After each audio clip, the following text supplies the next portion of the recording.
اللہ رب العزت نے قرآن مجید فرقان حمید میں متعدد مقامات پہ سیدنا ابوبکر صدیق رضی اللہ تعالی عنہ آپ کے حوالے سے آیات نازل کی۔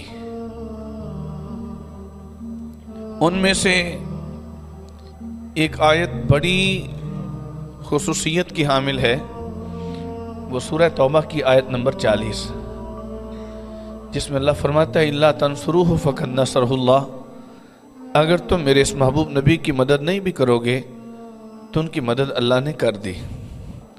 اذ اخرجہ الذین کفروا، جب کافروں نے انہیں نکلنے پہ مجبور کر دیا تھا، ثانی اثنین، دو کا دوسرا، اذ ہما فی الغار، جب وہ دونوں غار میں تھے، اذ یقول لصاحبہ لا تحزن، جب حضور اپنے ساتھی کو کہہ رہے تھے کہ آپ غم نہ کریں، ان اللہ معنا، بے شک اللہ ہمارے ساتھ ہے، فانزل اللہ سکینتہ علیہ، تو اللہ نے اپنا سکینہ اس پر نازل کیا، وَأَيَّدَهُ بِرُوحٍ مِّنْهُ، اور اپنی روح کے ذریعے ان کی مدد کی۔ اس آیت کے جو نکات ہیں اور شان نزول وغیرہ، اس سے متعلق انشاءاللہ میں اگلے جمعہ بات کروں گا تفصیل کے ساتھ۔ آج میں سیدنا ابوبکر صدیق کی ابتدائی زندگی کے حوالے سے چند باتیں عرض کر رہا ہوں۔ سیدنا ابوبکر صدیق رضی اللہ تعالی عنہ، آپ بچپن ہی سے موحد تھے، ایک اللہ کو ماننے والے۔ وہ چیزیں جو اسلام میں حرام ہیں یا وہ چیزیں جن کے کرنے سے بندہ کافر ہوتا ہے یا مشرک ہوتا ہے، ان کی نفرت ابتدا ہی سے اللہ تعالیٰ نے سیدنا صدیق اکبر کے دل میں رکھ دی تھی۔ اس کی ایک مثال کہ زمانہ جاہلیت میں اس کو بڑا آدمی سمجھا جاتا تھا جس کو گندے شعر زیادہ آتے تھے، تو تب سیدنا صدیق اکبر رضی اللہ عنہ اس دور میں آپ شعر گوئی سے پاک تھے، غلیظ اشعار آپ نہیں کہا کرتے تھے، اور آپ کا بالکل بچپنے کا زمانہ، آپ کے والد ابو قحافہ، انہوں نے انگلی پکڑی، بت خانے میں لے گئے، لے جا کے بتوں کے سامنے کھڑا کر دیا، جا کے سمجھانا شروع کیا، بیٹے یہ ہمارے خدا ہیں، یہی ہمیں روزی دیتے ہیں، یہ ہمیں کھلاتے پلاتے ہیں، ہم پہ کوئی تکلیف آ جائے تو اس تکلیف کو دور بھی یہی کرتے ہیں۔ وہیں کھڑا کیا آپ کو، اور آپ کے والد اگلے بت کے پاس چلے گئے خود اس کی پوجا کرنے کے لیے۔ جب ہی وہ گئے تو آپ بت سے مخاطب ہوئے، فرمایا انی عطشان، میں بھوکا ہوں تو مجھے کھانا کھلا۔ وہ تو بت تھا، وہ کیا بولتا؟ آپ نے پھر اگلا جملہ بولا، انا جائن فاطعمنی، میں بھوکا ہوں مجھے کھانا کھلا، میں پیاسا ہوں مجھے پانی پلا۔ پھر کہا میں ننگا ہوں مجھے کپڑا پہنوا۔ جب ان سوالوں کے جوابوں میں بت چپ رہا، جواب دے ہی نہ پایا، تو آپ نے پتھر اپنے ہاتھ میں پکڑ لیا، کہا اب میں تجھے مارنے والا ہوں، اب مجھ سے اپنے آپ کو بچا۔ وہ تو بت تھا، وہ بھی پتھر کا تھا، اس نے کیا بولنا تھا؟ آپ نے پتھر مارا تو وہ بت اوندے منہ زمین پہ گر پڑا۔ ابا تو اس خواہش پہ لے کے آیا تھا بیٹے کو کہ میرا بیٹا بت کے آگے گرے گا، لیکن معاملہ برعکس ہو گیا، یہاں بت بیٹے کے قدموں میں گرا پڑا ہے۔ تو وہ فوراً آئے، غصے سے بیٹے کو پکڑا، کہا یہ تم نے کیا کیا؟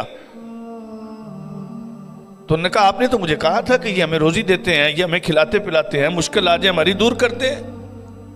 میں نے تیرے خدا سے پوچھا کہ میں بھوکا ہوں مجھے کھانا کھلا، اس نے نہیں کھلایا۔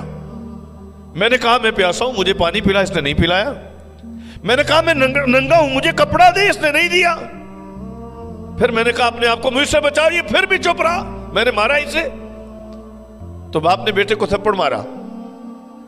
پھر جیسا ایک نفسیاتی مسئلہ ہوتا ہے، بشری تقاضا، ویسے غصے سے بازو سے پکڑ کے کھینچ کے لے کے آپ کی والدہ کے پاس چلے جائیں، ان کے والد جا کے کہا یہ کیا مصیبت تو نے جنم دے دی، بجائے اس کے کہ یہ بت کے آگے سجدہ کرتا، اس کی تعظیم کرتا، یہ ہمارے بتوں کی گستاخی کرتا، ان کی توہین کرتا ہے۔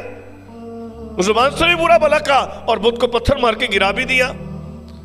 تو آپ کی والدہ ماجدہ نے فرمایا کہ آپ اسے کچھ نہیں کہیں۔ کہا کیوں؟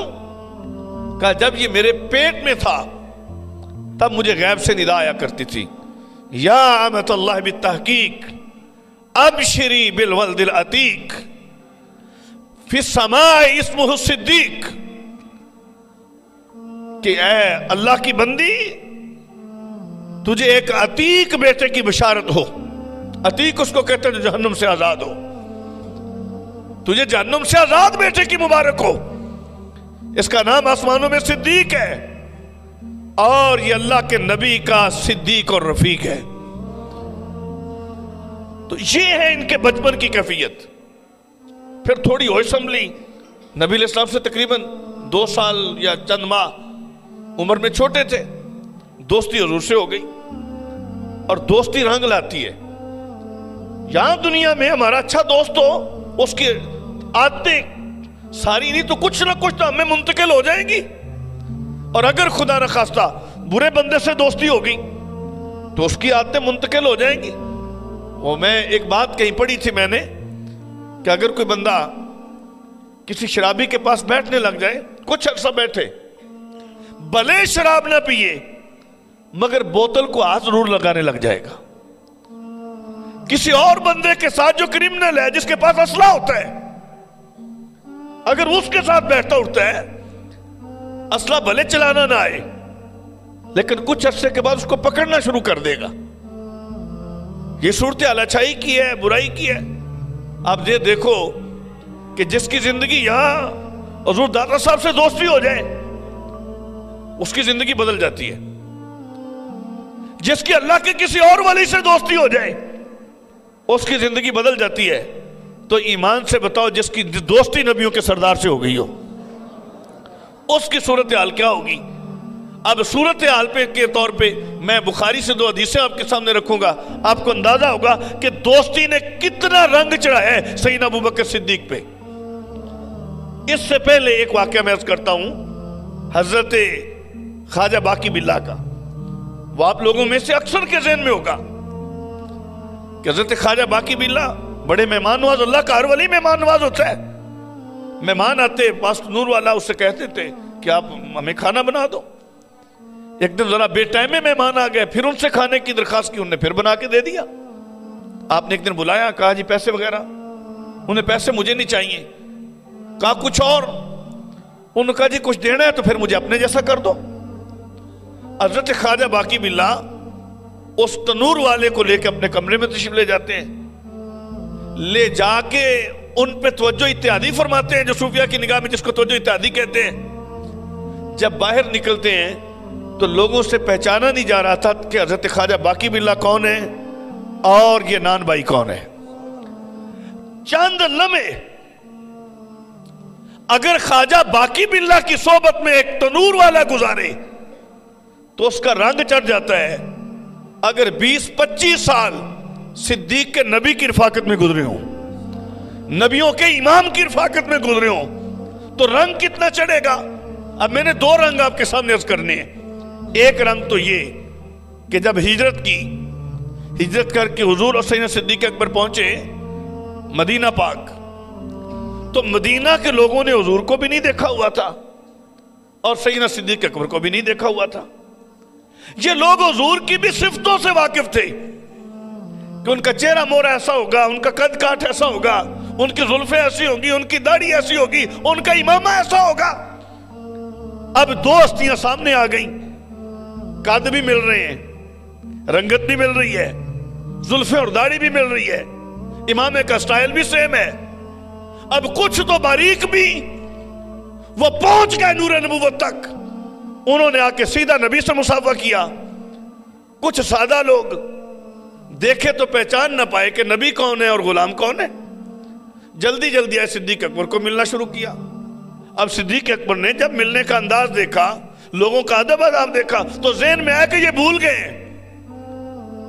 تو دو روایتیں، ایک میں یہ کہ آپ نے اپنی چادر، اور دوسری میں یہ کہ چادر تو ادھر پھاڑ دی تھی، اپنی قمیص اتاری اور نبی علیہ السلام کے اوپر سائباں کر دیا، تاکہ لوگوں کو سمجھ نہ آ جائے کہ حضور آقا ہیں، میں ہی حضور کا غلام ہوں، لوگوں کو کوئی شک و شبہ نہ رہ جائے. یہ رنگ ایک تو چڑھا ہے، یہ تو صورت کا رنگ تھا.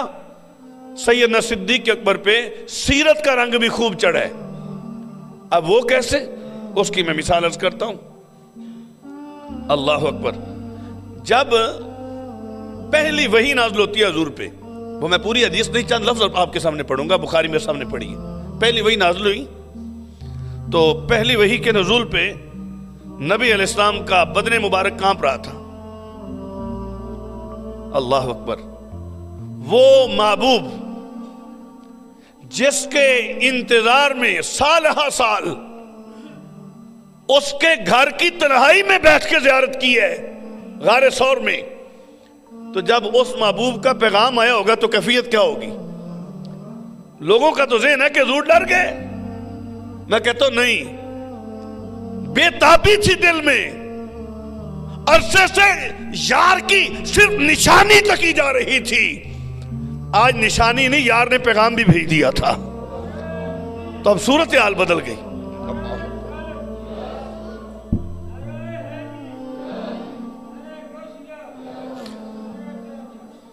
صورتحال بدل گئی. اب بدن کانپ رہا ہے. جب بدن کانپ رہے ہیں تو کانپتے بدن کے ساتھ حضور گھر میں تشریف لائے تو حضرت خدیجہ بنت خویلد سے کہا زملونی زملونی، مجھے چادر اڑاؤ، میں ڈر رہا ہوں اپنی جان پر. اس ڈر کے کئی معنی ہو سکتے ہیں، آج خیر وہ میرا موضوع نہیں، تھوڑے وقت میں نے بات مکمل کرنی ہے. تو حضرت خدیجہ نے حضور کے بارے میں کچھ جملے بولے تھے. یہ جملے ذرا غور سے سنیں، پھر میں سیدنا صدیق اکبر کے بارے میں جملے اسی کتاب سے آپ کے سامنے رکھوں گا. حضرت خدیجہ نے کہا تھا واللہ ما یخزیک اللہ ابدا، حضور اللہ کی قسم اللہ کبھی بھی آپ کو رسوا نہیں کرے گا. کیوں نہیں کرے گا؟ یہ وصفیں ہیں حضور کی، یہ سیرت ہے حضور کی. فرمایا انک لتصل الرحمہ، حضور آپ تو صلہ رحمی کرتے ہیں، یعنی رشتہ داروں سے آپ تعلق جوڑتے ہیں، توڑتے نہیں ہیں. وتحمل الکلہ، اور آپ ناداروں کی مدد کرتے ہیں. وتکسب المعدوم، جن کا کوئی نہیں کرنے والا آپ ان کے کام آتے ہیں، ان کو کما کے کھلاتے ہیں. وتقری الضیف، مہمانوں کی میزبانی کرتے ہیں. وتعین علی نوائب الحق، اور حق پہ چلتے ہوئے کسی پہ کوئی مصیبت آتی تو آپ اس کی مدد بھی کرتے ہیں. یہ صفتیں تھی حضور کی، یہ اخلاق تھے حضور کے، جن کی بنا پہ مخدیۃ الکبریٰ نے کہا کہ آپ کو اللہ رسوا نہیں کرے گا. تو اس سے ایک بات تو یہ بھی سامنے آئی کہ اگر کوئی رسوائی سے بچنا چاہتا ہے تو صلہ رحمی کرے. کوئی رسوائی سے بچنا چاہتا ہے غریبوں کے، ناداروں کے، لاچاروں کے کام آئے. کوئی رسوائی سے بچنا چاہتا ہے میزبانی کرے، مہمان نوازی کرے لوگوں کی. اور کوئی رسوائی سے بچنا چاہتا ہے کسی پہ کوئی مصیبت آئی ہے تو مصیبت زدہ کے کام آئے. یہ وصفیں بیان کی اما خدیجہ الکبریٰ نے حضور کی، حضور کے سامنے. اب ذرا سیدنا صدیق اکبر کی بارگاہ میں حاضری لگواتا ہوں اور ان کے اوصاف ایک کافر کی زبانی میں آپ کو سنواتا ہوں. جب کافروں نے بڑا ستایا حضور کو، حضور کے غلاموں کو، آپ کو پتہ ہے کہ سیدنا صدیق اکبر کو حضور سے بے پناہ محبت تھی. کیسی محبت؟ جب حضور نے اعلان نبوت کیا تو کافروں نے حضور کو بڑی اذیتیں دی، تکلیفیں دی. وہ حضور کو مارتے جگہ جگہ پہ، نعوذ باللہ من ذالک. حضور سے ایسا بدسلوکی کا مظاہرہ کرتے. سیدنا صدیق اکبر آ کے آگے کھڑے ہو جاتے، کہتے مجھے مار لو، حضور کو نہ مارو، مجھے تکلیف دے دو، میرے آقا کو نہیں دو. روایات میں آتے ہیں آپ کو کافر بڑا مارتے، کئی مرتبہ آپ بھی ہوش ہو جاتے. ایک مرتبہ اتنا مارا کہ آپ کے سر کے بال گر گئے. جہاں سر کو ہاتھ لگاتے ہاتھ کے ساتھ بال آ جاتے، یعنی اتنا مارا گیا. اور حضور حضرت صدیق بے ہوش ہوتے، جب بھی ہوش میں آتے تو اپنی بات نہ کرتے، پہلے پوچھتے مجھے بتاؤ حضور کا کیا حال ہے. یہ محبت تھی ان کی حضور سے. اور ایک جملہ وہ بولا کرتے کہ کیا تم ایسے آدمی کو مارتے ہو اتقتلون رجلا ان یقول ربی اللہ، کیا اس بندے کو مارتے ہو جو کہتا ہے میرا رب اللہ ہے؟ کیا اس بندے کو مارتے ہو جو کہتا ہے کہ اللہ پہ ایمان لاؤ؟ ایسی بات بنی اسرائیل میں ایک بندے نے کی تھی، اس کی اللہ نے تعریف کی ہے، سیدنا صدیق نے ویسی باتیں کی۔ تو صدیق اکبر رضی اللہ عنہ پھر تنگ ہو آ کے ہجرت کر کے جانے لگے۔ ایک کافر ان کا دوست تھا زمانہ جاہلیت کا، ابن دغنہ اس کا نام تھا، وہ آگے سے مل گیا سیدنا صدیق اکبر کو۔ انہوں نے حضرت صدیق اکبر سے پوچھا حضور آپ کہاں تشریف لے کے جا رہے ہیں؟ آپ نے فرمایا کہ میں اخرجنی قومی، میری قوم نے مجھے نکال دیا ہے، میرا دل ہے کسی دور جنگل میں چلا جاؤں، وَأَعْبُدُ رَبِّي، اور وہاں جا کے اپنے رب کی عبادت کروں۔ تو ابن دغنہ نے ایک جملہ بولا، اس نے کہا فَإِنَّ مِثْلَكَ يَا أَبَا بَكْرٍ لَا يَخْرُجُ وَلَا يُخْرَجُ، ابو بکر تیرے جیسا بندہ خود بھی نہیں جا سکتا اور اس کو کوئی نکال بھی نہیں سکتا۔ آگے جو وصفیں بیان کی وہ سیم وہی جو اما خدیجہ الکبریٰ نے حضور کی بیان کی تھی۔ وہ کیا؟ ان کا انک تکسب المعدوم، آپ ناداروں کے کام آتے، وتصل الرحم، صلہ رحمی کرتے، وتحمل الکلہ، ناداروں کا بوجھ اٹھاتے، وتقری الضیف، مہمانوں کی کو کھانا کھلاتے، ان کی میزبانی کرتے، تعینوا علی نوائب الحق، حق میں آنے والی مصیبتوں پہ تم مدد کرتے دوسروں کی۔ تو یہ دو چیزیں میں نے آپ کے سامنے رکھی کہ صورت میں بھی حضور کا رنگ چڑھ گیا اور سیرت میں بھی حضور کا رنگ چڑھ گیا۔ یہ ساری وصفیں حضور میں اصالتاً تھی، اصلاً تھی، اور حضور کی توجہ کا صدقہ، حضور کے اتصال کا صدقہ، حضور کے عکس کا برکت، قرب کی برکت کہ ان اوصاف کا عکس سیدنا صدیق اکبر میں منتقل ہو گیا۔ یعنی جو وصفیں اللہ نے حضور کو دی تھی وہ صدیق اکبر کو بھی دے دی۔ اور پھر ایک اور بات عرض کرتا چلوں، یہ سارے کہتے صدیق حضور کا یار تھا، یعنی جب تک حضور نے اعلان نبوت نہیں کیا صدیق تب بھی یار تھا۔ جب حضور نے اعلان نبوت کیا تو سب سے پہلے کلمہ پڑھنے والے صدیق اکبر ہیں۔ اللہ اکبر۔ اس پہ میں بات عرض کرتا ہوں، آپ شام میں گئے ہوئے، آپ وہاں خواب دیکھتے ہیں، خواب میں کیا دیکھا؟ خواب میں دیکھتے ہیں کہ مکہ میں ایک نور کا مینار اترے، مکہ میں ایک نور کا، پھر اس مینار کے ٹکڑے ٹکڑے ہوئے، مختلف گھروں میں اس کے ٹکڑے ٹکڑے چلے گئے۔ صدیق اکبر کہتے پھر وہ ٹکڑے اٹھے، میرے گھر میں آ کے پھر مکمل مینار بن گیا۔ کہتے میں شام میں تھا، میں ایک راہب کے پاس گیا، میں نے تعبیر پوچھی، اس نے کہا جی شیطانی وسوسہ ہے، معدے کے بخارات ہیں، اس کا کوئی حقیقت سے تعلق نہیں۔ لیکن کہتے میں حیران تھا، کچھ دن گزرے، پھر میں نے خواب دیکھا، خواب نہیں دیکھے، ایک راہب سے ملاقات کی، پھر میں نے اسے یہ خواب سنا دیا۔ جب اسے سنایا تو اس نے کہا سچی دیکھے؟ فرمایا ہاں سچی دیکھا ہے۔ انہوں نے کہا مدینے میں وہ نبی مبعوث ہو چکے ہیں، مکے میں وہ نبی مبعوث ہو چکے ہیں، اور یہ نور کا مینار وہی نبی ہیں۔ تو یہ جن جن گھروں میں گیا ایمان ان گھروں میں جائے گا، اور تو بھی ان کا کلمہ پڑھے گا۔ صدیق اکبر فرماتے میرا سفر مکمل ہوا، میں آیا، مجھے لوگوں نے بتایا کہ حضور نے اعلان نبوت کر دی ہے۔ سرکار کا انہوں نے نام لیا، یہ تو حضور میں بول رہا ہوں، وہ تو کافر تھے، وہ اپنے سامنے بولتے، اور جو اعلان نبوت کر دی ہے۔ تو کہتے مجھے بڑا حیرت ہوئی، میں بھی حضور کے پاس گیا، کہا حضور لوگ کہتے ہیں کہ آپ نے اعلان نبوت کیا ہے۔ فرمایا کیا ہے؟ کہنے لگے دلیل؟ حضور نے فرمایا شام والا خواب کافی نہیں؟ گاج کے بولو سبحان اللہ۔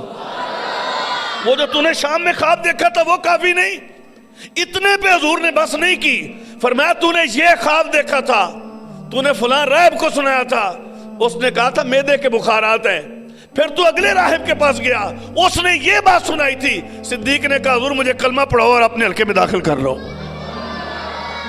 پھر صدیق اکبر خالی مسلمان نہیں ہوئے، اس مذہب کا، اسلام کا سب سے پہلا مبلغ صدیق اکبر ہے۔